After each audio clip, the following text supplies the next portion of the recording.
મિત્રો, ગુજરાત વિધાનસભામાં મંગળવારે એટલે કે 17 ફેબ્રુઆરી 2026ના રોજ એક ખૂબ જ મહત્વપૂર્ણ નિર્ણય લેવામાં આવ્યો છે, જેની સીધી જ અસર ગુજરાતમાં કામ કરતા લાખો કામદારો પર થવા જઈ રહી છે.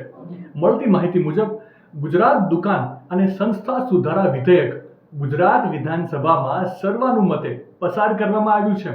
જે મુજબ હવે દૈનિક કામના કલાકોની જે મર્યાદા છે એ 9 કલાકથી વધારીને 10 કલાક કરાઈ છે.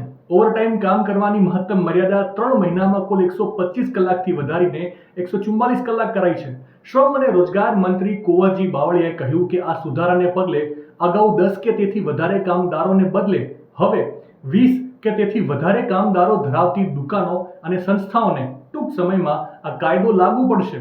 આમ જે દુકાનો અને સંસ્થાઓમાં 20 થી ઓછા કર્મચારીઓ કામ કરતા હોય તેવી સંસ્થાઓએ આ કાયદા હેઠળ નોંધણી કરાવવી જરૂરી નથી, પરંતુ ઓનલાઈન જાણ કરાવવાની રહેશે.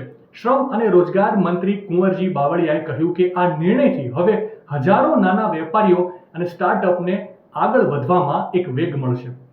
સંસ્થાઓના કામકાજના કલાકોમાં વધારો કરવાથી ગ્રાહક સુવિધામાં પણ વધારો થશે. આમ આર્થિક પ્રવૃત્તિને વેગ મળે અને દેશના આર્થિક વિકાસમાં વધારો કરવાના આશયથી દૈનિક કામના કલાકોની મર્યાદા 9 કલાકથી વધીને 10 કલાક કરવામાં આવી છે. ટૂંકમાં શ્રમ મંત્રીના જણાવ્યા મુજબ કામદારોની કામની સ્થિતિમાં સુધારો કરવા માટે આ સુધારા વિધેયક ગુજરાત વિધાનસભામાં પસાર કરવામાં આવ્યું છે. દૈનિક કામના કલાકોની મર્યાદા વધારવા બાબતે તમારો શું અભિપ્રાય છે?